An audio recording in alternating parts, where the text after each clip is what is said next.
ప్రేమించే వాళ్ళు నీ చుట్టూ చాలామంది ఉన్నారు కదా. అందుకే నేను చూపించే ప్రేమ నీకు కనిపించడం లేదు కదా. నువ్వు నాకు ఫస్ట్లో ఇచ్చిన ఇంపార్టెన్స్ అండ్ టైం ఇప్పుడు ఇవ్వడం లేదు.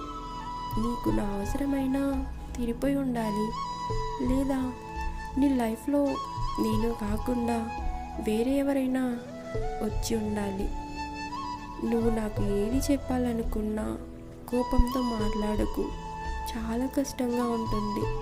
నాకు ప్రేమగా చెప్పు, ఇంకా నీకు నా అవసరం లేదు అని అర్థం చేసుకొని దూరంగా వెళ్ళిపోతా. ఎంత ఆలోచించినా ఇప్పటికీ ఒక విషయం అర్థం కావటం లేదురా. నేను నిన్ను నమ్మి మోసపోతున్నానా, లేదా నిన్ను నమ్మినందుకు నువ్వే నన్ను మోసం చేశావా?